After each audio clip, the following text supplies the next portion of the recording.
Good morning. I think we're going to wash some combine this morning. We'll get her outside. I was just kind of looking stuff over. Now that it's dried off a little bit, you can get in and see. It's really not that bad. I mean, if we spend a good couple hours on this, we'll get it close. I don't know if we'll be done, but close enough that the next step will then be doing the service work, changing filters and the oil filter and fuel filters and all that kind of stuff. I always like to wash it at least one time after we do those things because you can clean up some spills and that kind of stuff. So, and we'll be close enough, and we're really close enough now, but we can start taking apart the gathering chains and row units on the corn head here. We take these apart every year, clean up inside these springs, check everything, make sure everything's lubed up good. I don't know if I want to replace these chains yet or not. I think 2019 when we put these ones on new, and on the old heads like the 893 that we had before this 608C style, these chains were much lighter. Like this is substantially beefed up on this head versus the old one. Anyway, on the old one we used to change them every other year. Like I would run them one time, we would flip them side to side, and then we would replace them because we had issues with them breaking before if we didn't do that. These chains are so much heavier and beefier that we have not done that. I've replaced them once since we've owned this head in 10 years. That was 2019, 14 to 19, 19 to 24. It's probably about time. We might flip them and run them one more time, but either this year or next year, I think it's time for new gathering chains. The last thing we want to do is fight chains breaking, jumping off sprockets, having to change that stuff in season. Like downtime in season, not good for us. So we try and stay ahead of that. Anyway, we're going to take them apart, inspect them, clean them, put them back together with new chains or with the existing chains, and then we can get the corn head out of here. And once we get the corn head out of here, we've got more room to work on the combine.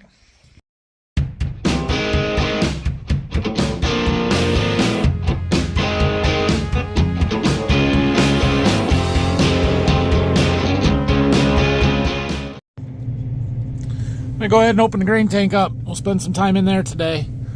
Got some corn we got to get flushed out. Okay, we've got the combine out here. Everything's opened up, we're ready to go. We're gonna crawl up top to start with here. I got the power washer out. We put another 5 gallons of diesel fuel in it for our heat source. I gotta plug it in yet. I've got 3 different guns to choose from. None of them are the one that I want to use. We had that adjustment handle brake on the one that we bought with this. I contacted the guy, sent him a text to let him see if I could buy parts, get that handle, or if they had something, and he's like, I'll send you a new one and a part, so you have a spare. Okay, great. So we're just waiting on that to get here. But I think I'm going to start with the shorty here because it lets me get into some tighter places, and I've got that one, but it's really long, and that is good sometimes for reaching things, but probably better on ground level than climbing up in there. So we'll see how this goes. Try and set up a time lapse for you somewhere, maybe in the grain tank. I don't know.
Oh, somewhere in there my camera died, but we spent 2.5 hours or better washing, and it's not done, but dang, we did good, like real good.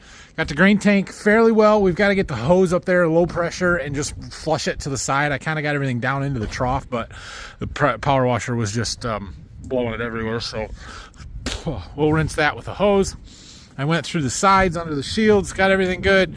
I didn't do a lot inside the sieve area, but we got a little bit in there. And we got some more stuff washed out there.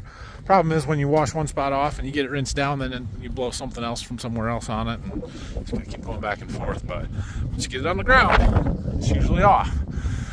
I feel really good about it. I am really happy. So from here, we're gonna put it back in the shop later this afternoon. It's like 12:30 now. We'll pick at some stuff a little bit if we need to. One of the things I noticed was, like, in here, I can't get that stuff out with power wash. We need a screwdriver or a pick to get in there and scrape it out. But we're gonna do engine oil change, filters, all of that kind of stuff. Start doing some of the maintenance things. I did find one wear part that we need to replace. This stainless panel in there got a big hole in it, so that has to get replaced. We'll get one of those coming. We got to replace chains. That one's super loose. We just put new ones on every year because, well, if I don't, they break the next year. That's what I have found. But yeah, start doing some maintenance stuff, and then we'll, when we're done, give it another little rinse down and foam it, and, you know, clean up the side shields really nice. But I'm pretty happy here. The new power washing suit kind of worked. This arm is mostly dry. This arm is not. The bottom of my shirt is wet. The pants are, well, I should have tightened the drawstring, I guess. They're a little big. They were sort of falling down on me, and I had to keep trying to pull them up, which is hard to do with gloves and being soaking wet. And yeah. Anyway, it's lunchtime. I'm gonna go eat some lunch.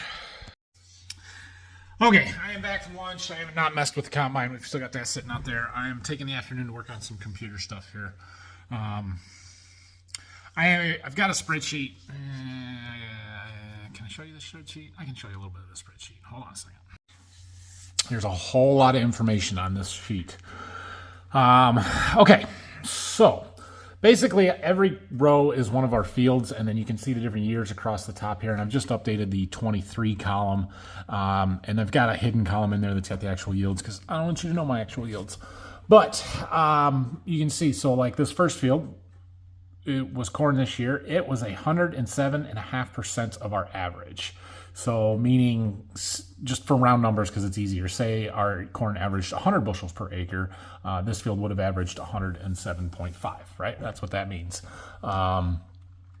So that's for this year. Every year is kind of laid out there. The colors, anything in green is at least 10% above average. Those are our really good farms this year. Anything in red was at least 10% below average, or in this case, it was 20% below average. So those are the fields that need work and improved upon. And then from there, I can aggregate this data from all of those years. And like this is every crop for all years that I have data to. And I believe this sheet goes back to like 2008-ish, something like that, where I have it broken down by field. But so like this field here is a historically poor performing field, right? It ranks 59th out of all of our fields at 87.2% of average. This one here is pretty darn good field. It's number 2 at 111% of their average. Here's number 1 at 112.95. That's a good farm. This year was maybe a little bit off from what we would expect at 107.3 on corn, but last year did really well. 2 years ago did really well. 3 years ago did really well. Like, that's just been a pretty darn good farm. So, and then we can break it down a little bit further, and maybe instead of just for all crops, maybe some fields are better corn fields or better bean fields or wheat fields. And so I split them out by crop.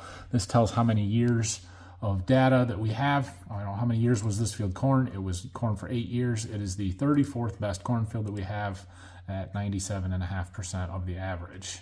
It is 97.1% on soybeans and much better at wheat at 109. So maybe I should plant wheat there more, right? That's my plot field. That's the problem. I can't do that. It's my plot field. But yeah, so it just kind of helps me pinpoint what's our best corn fields and not. This one is our irrigated field at 115.6. Number 2 corn, but that's climbing quickly. Like you'll see, where's the number 1 cornfield? You don't even see it. Sometimes my ranks throw me a little bit because I'm like, well, where's number 1? And I can't find it. So maybe that's our best cornfield. I don't know. Anyway, it's good information to have. And then from there, we can do some cool stuff like this. So this is a chart. I have yields going all the way back to 97. This is whole farm average, and I've eliminated the numbers so that you guys can't see the numbers because you don't need to see them. But this one is corn, and you can see the trend line in there, and it's climbing. And, you know, certain years down and up, and that's just the individual. But you can see how it's climbed over time. You can see last year was our best year ever by quite a wide margin.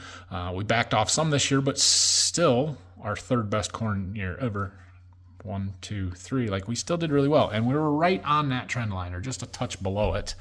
The yellow is wheat. You can see the same thing. We're still climbing, but not as quickly, and we didn't have as good of a wheat year maybe. And then beans, same thing as corn basically, except for we were just a little above the trend line. We did well. And then there's a formula there that you can calculate stuff out if you know how to do it, to know what those numbers mean. Anyway, pretty cool there. Okay, well, I'm still making some tweaks to that spreadsheet and got some other stuff I got to update. But I got to go pick up the boys from school. They usually go to my mother-in-law's on Fridays, but she's sick, I guess. So that's fine. We'll go get them. They can hang out with me this afternoon. It'll be fun. Okay, well, after a whole afternoon of paperwork, I got that spreadsheet that I showed you updated, and then part of my seed deal where I'm warehousing for this guy, I have to go in and request the seed that I'm ready to take for them to deliver. And so I went through and made the first request for that, but we better get our power washer put inside in the combine, so I'm gonna work on that here. Double check. Okay, everything's folded down. It'll hit. If it's not, you gotta be flat on top to get in the shop. It's not bad. It's not bad. There is a couple of shields that we should probably take off yet. One of them that I need to take off that's causing that problem right there. I didn't take the clean grain auger trough underneath off. Or I should say Brock didn't, right? Anyway, we got to do that because there's going to be a whole bunch of crap in there that's all coming down through the sieve and chaffer, and yeah. We don't want that. So we're going to let her dry out over the weekend here. We'll take a crack at it on Monday. See how we do. But we're in pretty good shape. We had the boys this afternoon. Hi, boys. Hi. Ready to go home? Yeah. We shut the lights off in the shop. Shut the doors here. You want to go in and say hi to Grandma again? She did say to come back. That's a pretty good idea. Come on, Rylan. All right. Well, let's wrap this one up then. Hold on. Thanks for watching. Have a great weekend. I may work on some insulation in my barn over the weekend here. I don't know. Not a whole lot going on. Brayson's turning the lights out on me so you guys can't see me anymore. You got to leave that on until I'm done. Hit that like button. Subscribe to the channel for me if you would, please. I appreciate that. We'll be back next week. We're going to do the service work on the combine, hopefully on Monday. I don't know when. Hey, I don't know when Brock's going to be around, but we're gonna. The goal is to get this out of here by Christmas. That should be pretty easily doable. But we need to start getting a parts list assembled and get that corn head torn apart so we can start, putting things back together and get it out of here. We'll see how it goes. So thanks for watching, everybody. Come on, dude. We'll see you next week.